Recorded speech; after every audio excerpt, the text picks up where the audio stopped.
Trading has closed on the 8th of June, 2022. We always start with our disclaimer, so let's do that first. It's my trading plan for tomorrow, June the 9th. Remember, I can be completely wrong. Any trade you make should be at your own risk.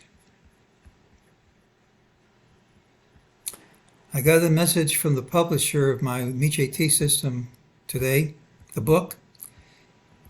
It's been in print for 11 years, but he tells me it soon will be out of print. All good things must come to an end. I read someplace on the internet that only 1% of all books published sell as many as 2,000 copies, so I was happy I was able to do that.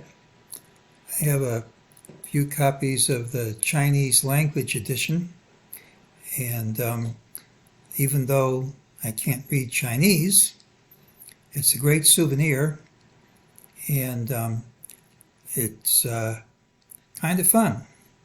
But again, books don't stay in print forever, so if you want to get a copy of the book, now's the time to do it, because pretty soon it's out of print. I've asked the publisher to keep it in print to the end of June, but whether or not he will, I don't know. It's a business decision on his part. You can order it from the Harriman House website.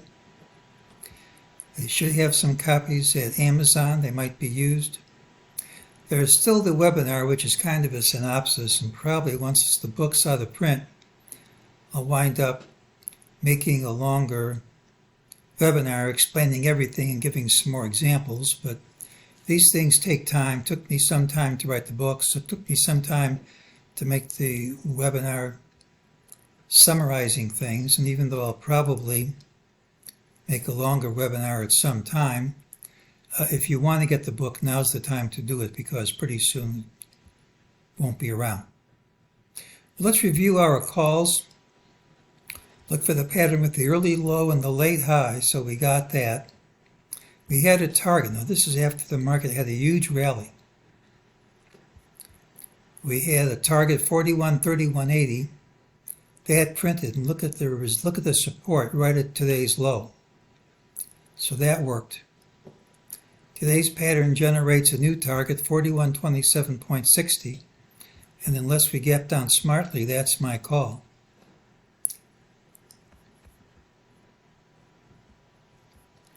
During the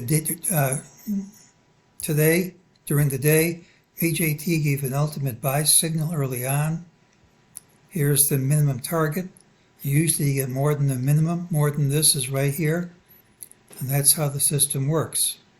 The afternoon says this drop isn't for keeps, says we'll overtake this white line, giving us 41.2760.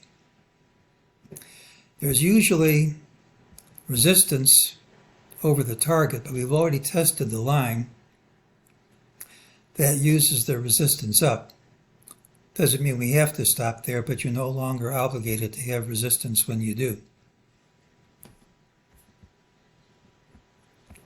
This is a pattern which is usually positive. When it's negative, instead leads to more weakness, and it's a question whether this has been weak enough.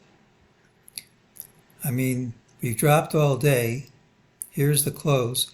We couldn't close under any of these lows. Now, that might change at tomorrow's open. What counts isn't today's close, but tomorrow's open. So if we do open down here tomorrow, then it's the standard weakness. Otherwise, all this weakness did was to back and fill in this area. Don't forget, this is a wall. Here's a gap. Most of the time, not every time by a long shot, but most of the time, the wall with gap pattern fills pretty quickly, meaning tomorrow or latest by Friday's open, which would give us a target of erasing all of today's losses and finding resistance right over here. Now, if it doesn't happen by Friday's open, doesn't have to happen anytime soon. So let's review the chances of that happening. Here we had an ABC with good fibs. We stopped right at resistance, but instead of reversing so far, we're just consolidating right under resistance. The longer we consolidate under resistance, the greater the chance you're going to break through at some point. Don't forget, if you gap over this line, we could be off to the races on the upside because we had overwhelming negative sentiment here. And it was actually negative last week. It isn't so negative now. It's been kind of jumping around more than I'm used to. But so far it hasn't sold off.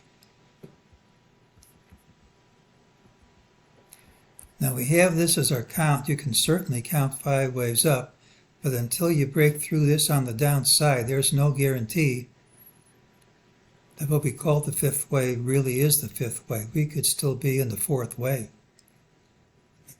We won't know that till we break out one way or the other. Let's look at what's happened just since yesterday.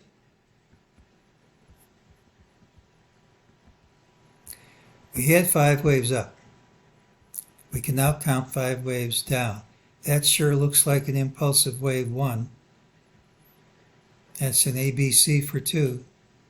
That sure looks like an impulse for wave 3. That could be 4. And then we have an A, B, C, D, E. If that's 5, it's equal to half waves 1 to 3. I mean, I'm certain there's some other way to count these. I mean, if you don't, you could move this 4 over to here. It would even be a better count because you get 5 waves better that way. But it doesn't make any difference. It sure looks, when you see a series of lower lows, lower highs, and a falling wedge, each of these is lower, and it can't hold on to any of them. To me, that's an ending diagonal triangle, unless proven otherwise. And the minimum target is to overtake the origin of the triangle. Now, suppose that's the right count. This would be A. Suppose B ends right here. Usually, this pattern is going to fill the wall pretty quickly. What if this low holds?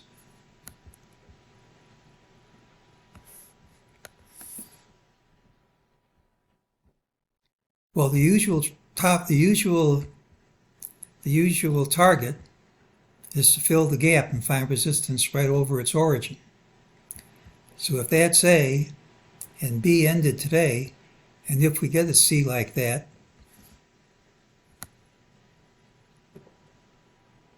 the fibs work. I mean, that would be a straight line move up equal to 2.618 times this supposed rate A. Doesn't mean it's the right count. Doesn't make it forced. But if that's a stilt and that's a diamond, we could get another stilt up. You never know. Stranger things have happened. After yesterday's rally, who would have thought we'd have a drop like this? After a drop like this, can't say it's impossible to rally tomorrow.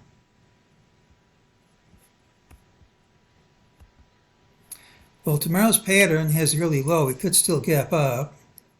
Signals are mixed, so we'll use our rules. It's positive. The day-long decline couldn't manage a close under prior lows. So higher MEJT target, unless we gap down smartly, is favored to print. There's a wave count which says this down leg is complete. It's bearish. Today's normally bullish pattern was bearish instead. Unless we gap and promptly overtake the high a day, we should see lower prices print. That does not guarantee a lower close, but a gap like that up is not impossible, even though futures are essentially flat as I'm writing this. The gap in the wall with gap pattern usually fills fairly quickly, meaning by Friday's open. If it doesn't fill by then, it doesn't have to fill anytime soon. This might have been enough. That's 5 waves down. We have a higher target. It's a pattern with the early low, but I'm not ruling gapping up and gapping up smartly. We'll have to see what happens. Tomorrow has the early low, and that's today's call.